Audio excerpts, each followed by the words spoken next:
Olá! Nosso estudo de hoje é sobre a influência de interações populacionais na estrutura de comunidades. Uma única espécie pode influenciar de diversas formas a composição de toda a comunidade.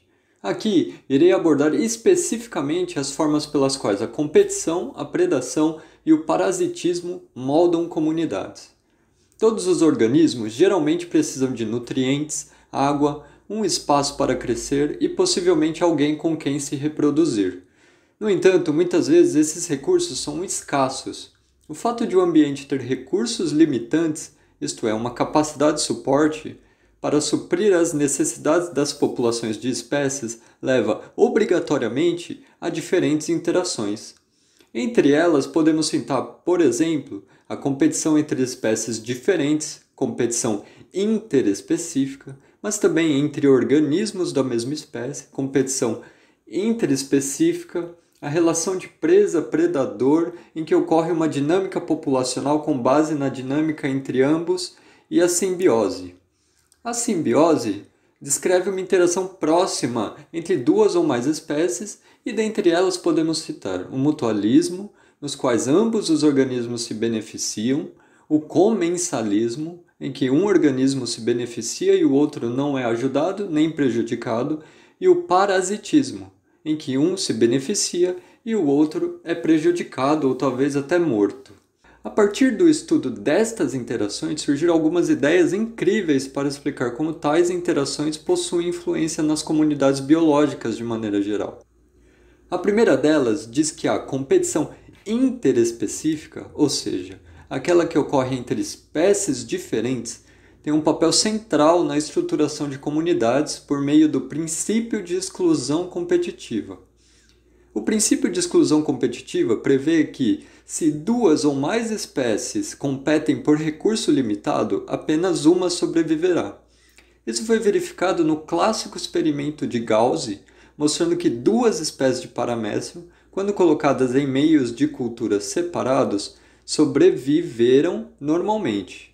Mas, ao colocá-las no mesmo meio de cultura em razão da limitação do recurso, uma extingue a outra.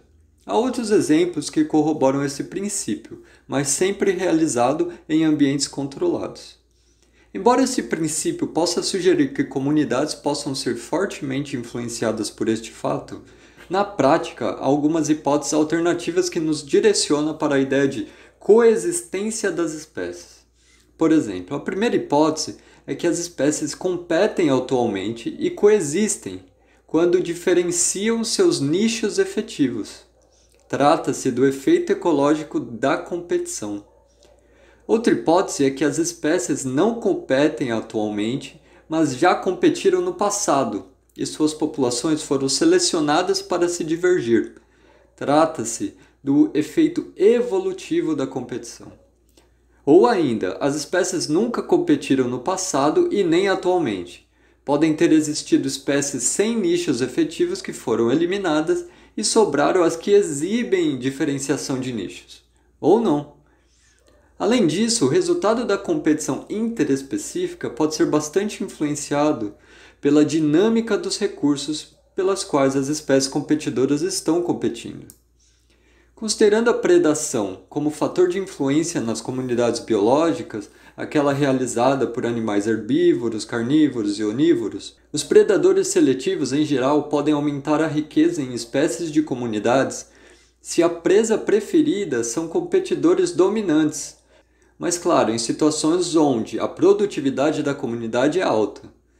Por outro lado, predadores generalistas também podem causar aumento na diversidade da comunidade por meio da promoção da coexistência, mediada por consumo, uma vez que a gama de espécies consumidas é bastante ampla. Contudo, os efeitos de animais sobre uma comunidade frequentemente se estendem além daqueles devidos à competição interespecífica ou ao consumo de suas presas. Animais fossoriais ou cavadores de túneis, tais como minhocas, tatus, criam perturbações e atuam como espécies engenheiras do ecossistema, por modificarem a estrutura física do ambiente. Suas atividades produzem maior heterogeneidade no local, incluindo sítios para o estabelecimento de novos colonizadores e para a ocorrência de microsucessões ecológicas, entre outros.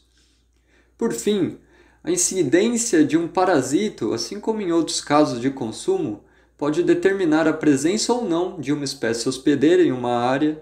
Também pode causar efeitos menores, influenciando espécies que interagem fortemente com outras, seja em comunidades terrestres, de água doce ou marinhas, o que pode alterar a composição das comunidades.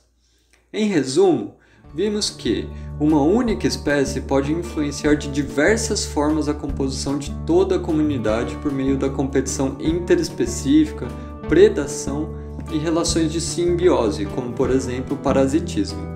Revisamos como ocorrem essas interações e discutimos as principais ideias sobre a influência de tais interações para a comunidade de maneira geral, além de abordar diversos conceitos ecológicos, como nichos ecológicos, espécies engenheiras de ecossistemas, entre outros. Até mais!